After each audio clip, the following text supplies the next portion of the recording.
Go ahead. I'm going to say that it's probably half and half. I would say that women do have privilege on some things. Mm-hmm. So like they were saying, free drinks, pretty privilege, pussy power, like that's very real. But when you're looking like in the workplace, I feel like men have the upper hand. Women are still looked at as if we are not as much as them. And let's talk about how there's no woman in power like ever. So when, where, tell me.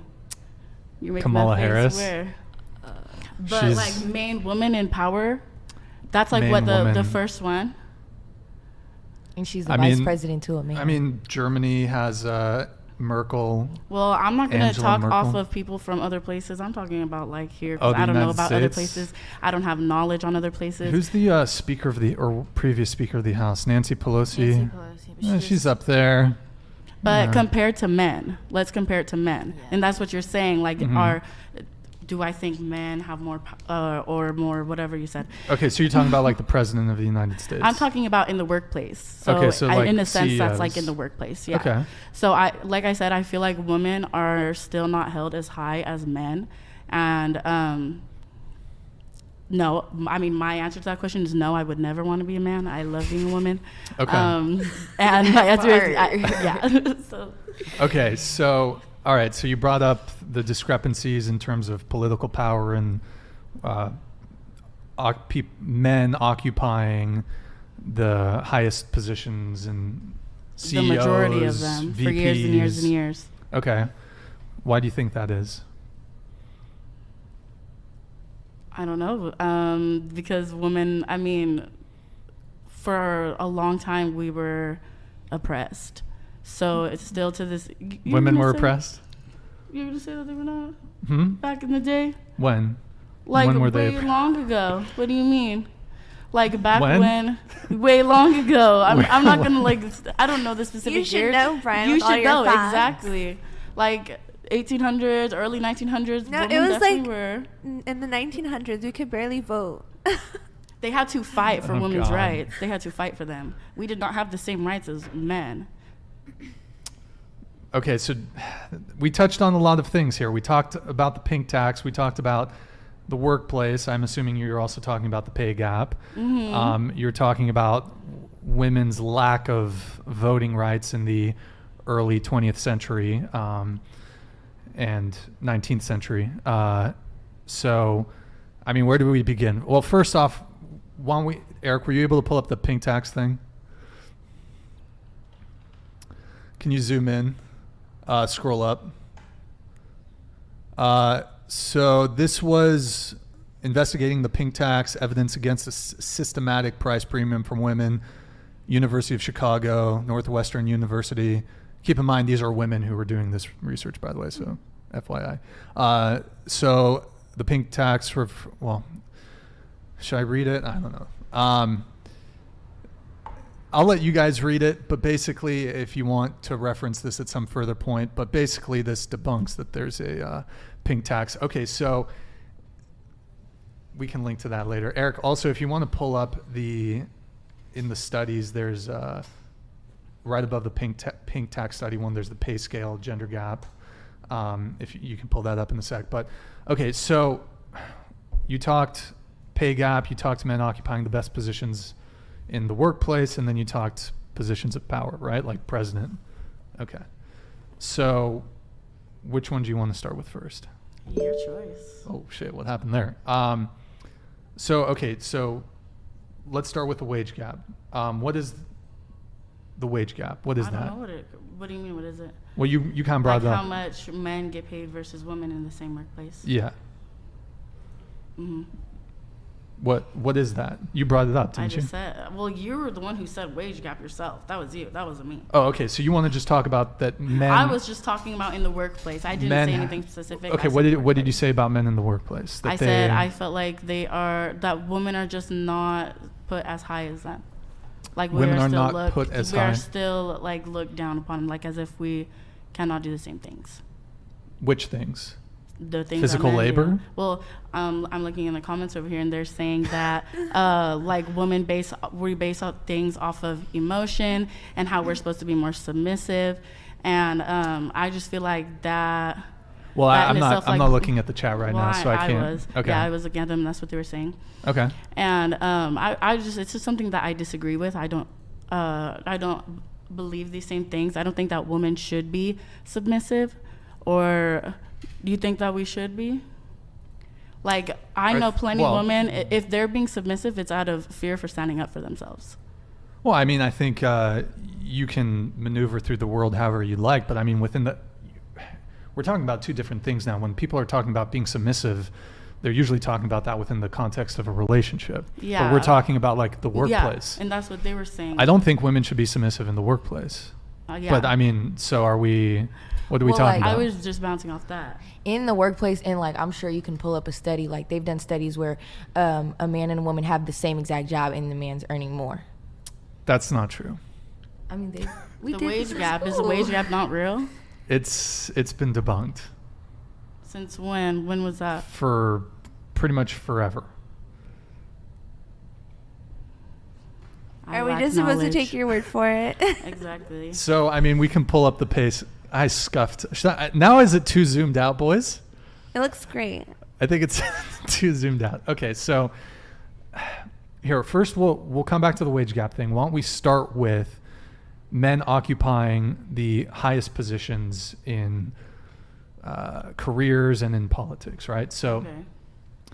as far as politics go, women make the majority of the electorate. So what is, if you guys were so inclined, you could vote into power a woman. Yeah.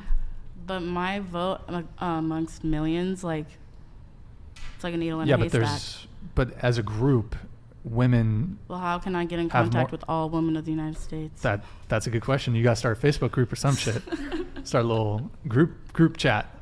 But so, and then okay, let's talk about the workplace, right? So, are there more men who are on boards of companies and who are CEOs and executives and vice presidents? Yes, that's true. Mm-hmm. However, you also, so okay, you're talking sort of the glass ceiling, right? Have you heard that term, the glass ceiling? Mm-hmm. Okay, so that women have like difficulty rising to the top positions in government and politics and the workplace.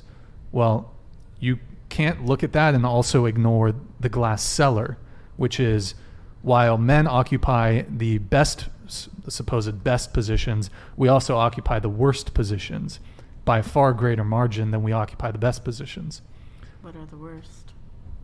What are the worst positions? Yeah. Garbage collector, people working in coal mines, people working out on oil rigs, More blue-collar dangerous jobs. 93% Mhm. of workplace deaths are men. The vast majority of people getting injured on the job are men. So you have to ask yourself, well, why is it that men occupy both the best and the worst positions?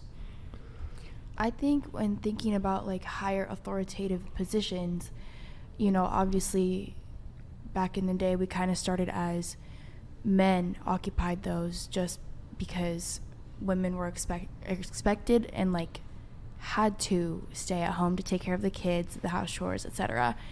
And as we grow out of that now, women are still a little bit behind because men are already implemented in those higher authoritative like positions, right?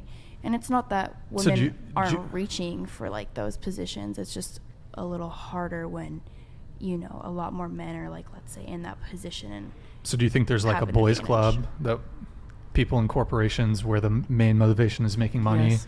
It's just, yeah, we just want a bunch of guys. We don't want women. Absolutely, yeah. My grandpa was actually in the Freemasons, and they didn't like the fuck? go through, you know, like obviously being like, women, we just want men, we don't want to make more money and stuff like that. But it was like exclusively a men's club where they had a lot more connections. And then eventually, you know, women branched off of that, and there's the Rainbow Girls, which is a branch The Rainbow Girls. The branch off of Are we talking conspiracy the theory? What are we talking? Freemason. The It's just Freemasons. it's a I have no club. idea what that is, but okay. Yeah. So ultimately it comes down to choice. Men and women make different choices in what they study, in the fields that they want to go in, and that's going to have an impact on the money they earn and the positions that they occupy. So I haven't convinced them. Okay, so like, what would you say, like, in a situation like Harvey Weinstein or like Harvey Weinstein, what does that has nothing I'm just to do. saying, like, that's a man in power, or like That's totally irrelevant. I how don't is know. that irrelevant? That's a man in power, and like he totally his power. That's not really related to, I mean, that's not really related to what we're talking about. So Yeah, it is. But he's a really powerful man, right? Or he was a really powerful man. that's totally unrelated to the broad topic at hand, But you're which talking is about, like, basically women and men make choices, which is why they're in the positions they're in, right? okay. Let's talk about Indira Gandhi. Let's talk about Indira Gandhi. But I'm then. just saying, you said she was a terrible leader in India. But you let's talk said about Indira Gandhi. women and men make choices that put them where they want to be. Yes. Okay, so There's- Harvey Weinstein was a very powerful man, right? Well, okay, but what, I don't Like, you don't want understand- to talk about that topic. We don't have to talk about that topic. That's fine. But I'm not understanding the point you're trying to make It's here. like, I understand what you say, like, women and men make choices and that puts them in the place they are, or like that's how you feel. Okay, that's cool. Now then, we don't even have to say names. There have been men in power who are in power, and they abuse and utilize their power not Sure. to put women in position or to bring women and men together. It's been like, without saying names, there's been like, oh, like, I can ruin your or end your career as a man with my power, and you're a woman because you're not following the choices or like doing the stuff I want you to do. The exception does not make the rule. I mean, this is an outlier situation. Harvey Weinstein was a terrible person, abuser, but I mean, But he would have never been able to do that if he wasn't in power and had the power he had, right? Or like got as far as he got with it. I And just- it's I not don't- really an outlier situation. Think about like Dr. Luke and Kesha, or it just came out like Ashanti. okay, there but was like we're a talking- music. We're talking about a producer. totally. You're talking about like the casting couch in Hollywood. Is it? Yes. Is it other people? Of course, but I mean, it's just such a. It's totally unrelated to the topic at hand. So, you were talking about, okay, why is it that men have all these positions of power? But they're talking about men in power, or men Okay, in power well, doesn't necessarily let's talk have to be about Genghis politics. Khan. Like, But there's a lot of like you're going to talk about women, but there's a lot of men to talk about too. I'm not. But we're not. We're speaking in generalities here. We're not looking at individual cases. Boo men, yay women. Oh my God! What a Literally. mess.